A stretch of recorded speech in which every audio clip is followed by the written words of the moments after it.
গত একটা ভিডিওতে আপনাদেরকে দেখাইছিলাম যে আমি 1500 টাকা তেল করছিলাম। তো আপনাদের দেখাতে চাচ্ছিলাম যে 1500 টাকা তেলে কত কিলো চলে আর প্রতি লিটারে কত কিলো চলে, আপনাদেরকে সেটাই দেখাই।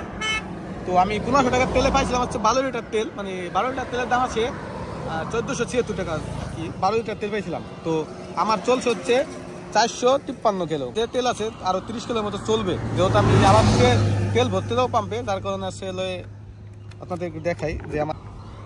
তো আমরা প্রতি লিটার চলছে 40 কিলো। তো সুজুকি মনোটন বাইকে প্রতি লিটার 40 কিলো করে চলছে আমাদের তেলে। আর 1500 টাকার তেলে পাইছিলাম হচ্ছে 12 লিটার তেল।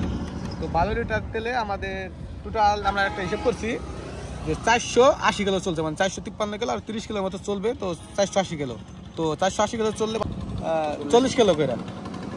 তো এই ছিল ভিডিও, আপনাদেরকে দেখা দিতেছিলাম যে কত লিটারে কত কিলো চলছে, যেহেতু আমি আবার পাম্পে যাবো তেল ভরার জন্য। তো ভিডিওটা আগে থেকে করে ফেলাইলাম। তো সবাই ভালো থাকবেন। সুজুকি মনোটন জিক্সার বাইকে প্রতি লিটারে 40 কিলো করে চলে আর কি, এটা প্রমাণ আমি পাইলাম। তো বাস্তব প্রমাণ, যেহেতু আমি ফুল ট্যাঙ্কি তেল বসলাম আর মাঝে কোনো তেল ভরা হয় নাই।